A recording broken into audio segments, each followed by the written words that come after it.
God hates divorce, you hear your pastor say, full stop. Why don't they go deeper? The passage is not a passage you just read and stop at God hates divorce. In fact, in all the translations I saw, there's no full stop after hates divorce. It continues, he explains why he hates divorce. Some translations say, man who hates and divorces his wife does violence to the one he should protect. When you have done violence to the one you're supposed to protect, you hate your wife. You divorce your wife by doing that. That's because there's a covenant that is being broken.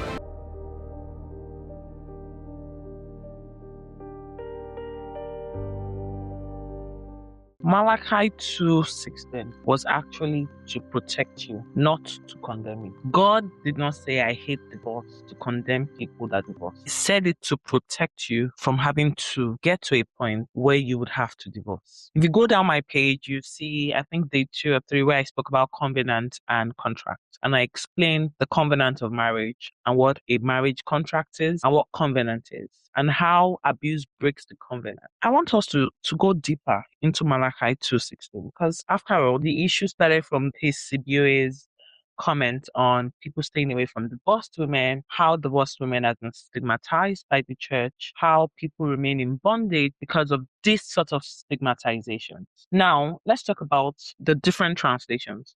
One of which saying covering one's garments with violence. Because you see some translations saying God hates divorce. God hates when you cover your wife in violence. God hates when you're unfaithful to your wife. God hates when you treat your wife treacherously. Now, this scripture has been used as a weapon against victims. Not only women get abused, men also get abused. God hates divorce, you hear your pastor say, full stop. Why don't they go deeper? Why does God hate divorce? The passage is not a passage you just read and stop at God hates divorce. In fact, in all the translations I saw, there's no full stop after hates divorce. It continues, he explains why he hates divorce. Malachi confronts men or women who are dealing treacherously with their spouses. Some translations say, man who hates and divorces his wife does violence to the one he should protect. I feel this particular scripture really addresses domestic abuse, because that violence, I feel, is the umbrella of domestic violence, which we know is not just physical. It can be emotional neglect, it can be psychological, it can be financial. So I'll read that again. Some translations say, man who hates and divorces his wife does violence to the one he should protect. So when you have done violence to the one you're supposed to protect, you hate your wife. You divorce your wife by doing that. That's because there's a covenant that is being broken. Others speak of covering one's garments with violence. That means the text itself is not a weapon against women. That means the text itself is condemning people that are abusive, people that ill treat their spouses. And in that particular scripture, God was actually talking to a man, as in a man, and in context of what was happening in that era. He was telling, man, don't do this, because when you do this, this happens. And I don't like this outcome. It is a rebuke against covenant breaking. Violence, unfaithfulness, ill treatment, financial abuse, lack of peace in the home is a rebuke against those bad behaviors. It's not condemning you who chooses to survive, who chooses life. There was something I was saying yesterday to some people. I explained to them that God will not physically come down and help you. Look at Osinachi. I'll keep using Osinachi over and over again. God will not physically come down and help. He will send you people. He would even give you a word. He will speak to you. But you have to get up and take action. You have to help yourself. If not, you wake up one day, 25 years down the line, then you realize, I've had enough. Time has wasted. Your purpose is gone. Some people come out of this with sicknesses, diseases, because this body is flesh. You're still there. Go and subscribe. Let us help more women come out of domestic abuse. And let's help more men understand how to love a woman. Yes, go and subscribe. Share my post. Subscribe and join the family. Because we're not just healing. We're thriving. We're growing. We're making money. We're building a better society. And above all, we're creating better spaces and society for our children. You're not part of my village people. Abi, they sent it to me. Tell them that you did not see me. Yeah, go and subscribe. Is limited to the things of this world. Abuse has occurred. Things have happened. You have enlarged heart, you have heart failure, you have so many things that's happening to your body. The stress hormones have increased your weight, you're obeying, you're diabetic, so many things has happened to your body. Then you come out of this and you're struggling, you have to raise the children. Then the woman dies, or the woman gets sick.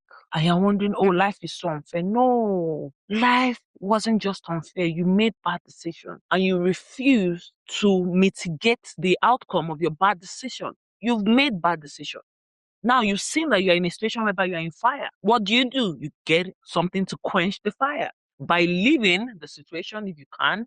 If you can't, you take measures to quench the fire. How do you quench the fire? You seek awareness, you seek help, seek counseling so that your mental health does not continue to deteriorate. And when you can't quench fire, what do? You run. Have you ever seen fire and somebody goes inside it knowingly? No. So nobody is blaming you for bad decision or that you have entered wrong marriage. Because don't forget, there was a deceit. Somebody deceived somebody about that behavior and you entered that marriage. And some people say, oh, didn't you see red flag before marriage? Oh, red flag before the marriage. Some people mask behaviors. Yes, there will be some patterns. And if you're not well equipped, you would not notice those patterns. Yes, there are instances like that. But there are also instances whereby they are deceived into the marriage. So don't stay in bondage because one pastor told you Malachi 2:16 said God hates divorce. Go and read yourself. If you cannot read it in English, go and read it in your language. Read it in different understanding. Now the world is exposed. Google it. What does this say? Explain to me in different ways. He did not only say I hate divorce. He said I hate a man that clothes his wife in violence. So when an abusive man quotes or a pastor quotes to you Malachi 2:16 is to trap you. Is not to liberate you. They should finish it. Don't let half a verse keep you in eternal cage. Enough is enough. If you don't do something about it, nobody is going to help you. Don't die there. Don't let your children die there. Don't let your purpose die there. Nobody's coming. You have to get up and help yourself. If it's Gary you will first take, start taking that Gary. Save yourself. If you're in a country that works, seek help, go to a refugee center. If you're not in a country that works, look for trusted people. Look for foundations like my foundations that will help women. Send us a message. We cannot help you to come out or to make the decision for you, but we can guide you with an escape plan. We can refer you to people that can help you. We can support you with some palliatives to make it easier for you. We can empower you with some free coaching to reorientate you so that you can stand on your own.